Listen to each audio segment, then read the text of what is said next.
Change ആകണമെങ്കിൽ മൈജി തന്നെ പോണം. ലേറ്റസ്റ്റ് ബ്രാൻഡ് മൊബൈലുകളും ബെസ്റ്റ് ആക്സസറീസ്, ഒറിജിനൽ ബ്രാൻഡുകളുടെ wide range. MyG future. Change ആകൂ, വേറൊരു റേഞ്ച് ആകൂ. വേദി 1. സ്റ്റേജിൽ ഒപ്പന മത്സരം. സ്റ്റേജിന് മുൻപിലും ലൈവ് ടിവിക്ക് മുൻപിലും പരിസര പ്രദേശത്തും ജനസാഗരം. പണ്ടുകാലത്ത് കല്യാണ വീടുകളിലും മറ്റും നിരന്തരം കണ്ടുകൊണ്ടിരുന്ന ഒപ്പന അന്യം നിന്നു പോവുകയും ഇന്ന് കലോത്സവ വേദികളിൽ മാത്രമായി ഒതുങ്ങിപ്പോവുകയും ചെയ്തതാണ് ഒപ്പനയ്ക്ക് ഇത്രമാത്രം കാഴ്ചക്കാരെ ഉണ്ടാക്കി കൊടുത്തത്.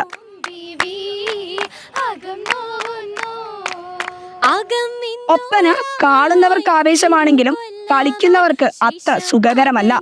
എന്തൊക്കെ സംഭവിച്ചാലും മുഖത്ത് ചിരി മെയിൻറ്റെയിൻ ചെയ്യണം. അതിനിപ്പോ കാലുളുക്കിയാലും ശരി, കയ്യിലെ കുപ്പിവള പൊട്ടി കൈ മുറിഞ്ഞാലും ചിരി മുഖത്ത് വേണം. മാസങ്ങൾ നീണ്ട പരിശീലനങ്ങൾക്ക് ശേഷമാണ് ഇവർ മുഖത്തെ ചിരി മായാതെ നിലനിർത്തുന്നത്. പൊതുവെ കേട്ടിട്ടുണ്ട് ഈ ഒപ്പന കളിക്കുമ്പോൾ നന്നായി ചിരിച്ചു കളിക്കുന്നത് കേട്ടിട്ടുണ്ട്. അപ്പൊ എങ്ങനെ ഈ ലാസ്റ്റ് വരെ നമ്മൾ ഈ ചിരി മെയിൻറ്റെയിൻ ചെയ്ത് കളിക്കുന്നത്? അത് സത്യം പറഞ്ഞാൽ പ്രാക്ടീസാണ്. പ്രാക്ടീസ് നമ്മൾ ഒരു 8 മാസമായി തുടങ്ങിയിട്ട്.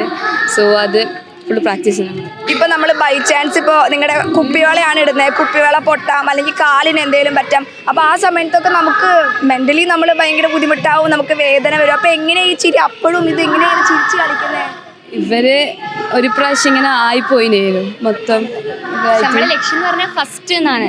അപ്പൊ നമ്മള് അത്രയും കഷ്ടപ്പെട്ടിട്ട് നമ്മൾ സ്റ്റേജിലെത്തി. അപ്പൊ നമ്മൾ എന്തായാലും നല്ല രീതിയിൽ പെർഫോമൻസ് ചെയ്യണമെന്ന് വെച്ചിട്ടാണ് നിൽക്കുന്നത്.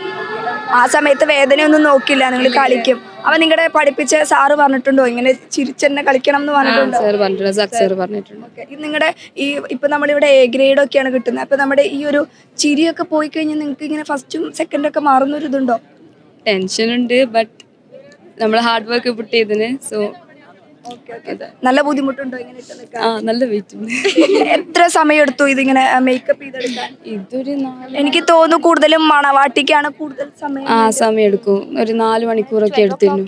ഗോൾഡ് ആണോ അതോ കറക്റ്റ്? ഇത് കറക്റ്റ് ഗോൾഡ് അല്ല. അങ്ങനെ യൂസ് ചെയ്യലുണ്ടോ ഗോൾഡ് ഒക്കെ? ഗോൾഡ് ഒന്നും യൂസ് ചെയ്യില്ല, ഇത് പ്രോപ്സാ ഫുള്ള്. നിങ്ങൾ ഇത് കളിക്കുന്ന സമയത്ത് ഇതൊന്നിട്ട് പ്രാക്ടീസ് ചെയ്തിട്ടൊന്നുമില്ലല്ലോ? ഇല്ല, ഇത് ഇന്ന് തന്നെ ഇട്ട് തന്നെ. അല്ലെ, അപ്പൊ എങ്ങനെ സ്വാഭാവികമായിട്ട് നമ്മള് ഇതിന് മുന്നേ ഇതിട്ട് ശീലിച്ചിട്ടില്ല. അപ്പൊ പെട്ടെന്ന് ഇത്ര ഇട്ട് കളിക്കുമ്പോ ചൂടുണ്ട്, ബുദ്ധിമുട്ടുണ്ടാവും. വിവാഹ സംബന്ധമായിട്ടും പിന്നെ അന്ന് ഖദീജ ബീവിയുടെ റസൂലുള്ളാന്റെയോ പിന്നെ കല്യാണാസ്പദമാക്കിയിട്ടുള്ള ഒരു സംഭവമല്ലേ. അപ്പൊ അന്ന് എന്തായാലും കല്യാണം എന്ന് പറഞ്ഞാൽ സന്തോഷമല്ലേ. അതാ ചിരിച്ച് കളിക്കണം എന്ന് ഉദ്ദേശിക്കുന്നത്, അല്ലാണ്ട് കരഞ്ഞു കളിക്കാൻ പറ്റില്ലല്ലോ. അതല്ല, നമ്മളിപ്പോ ഇവിടെ ഫസ്റ്റ് പ്രൈസ് നോക്കുകയാണെങ്കിലും ചിരി പോയി കഴിഞ്ഞാൽ സമ്മാനം കിട്ടില്ല എന്ന് കൊണ്ടൊരു സംഭവം. അതൊക്കെ വെറുതെ പറയുന്നത്. അങ്ങനെയല്ല, ചിരിക്കണം. പിന്നെ നമുക്കെന്ന് പറഞ്ഞാല് അന്നത്തെ മൂഡ് എന്ന് പറഞ്ഞാൽ സന്തോഷമാണ്, അതാണ്. അല്ലാതെ ചിരിച്ചിട്ടില്ല, കുറച്ച് കരയൂലല്ലോ എന്തായാലും ഇല്ല. അപ്പൊ കുറച്ച് ചിരിച്ചിട്ടില്ല എന്ന് പറഞ്ഞ് സമ്മാനമൊന്നും പോകുന്നില്ല. മെയിൻ ഒപ്പനയുടെ മെയിൻ കാതിൽ പാട്ടാണ്, മനസ്സിലായില്ലേ? പാട്ടാണ്. പിന്നെ അതിന്റെ കൂടെ ഭംഗി വേണ്ടേ? ആ ഭംഗി എന്ന് പറഞ്ഞാൽ മണവാട്ടിനോട് ചിരിച്ച് തൊഴികളും ചിരിച്ച് കളിച്ചാൽ ആ സ്റ്റേജിൽ കളർഫുൾ ആവും, അതാണ് ഉദ്ദേശിക്കുന്നത്. ഇത്രയും ബുദ്ധിമുട്ടുകൾ സഹിക്കുന്നുണ്ടെങ്കിലും ഇവർ ഹാപ്പിയാണ്.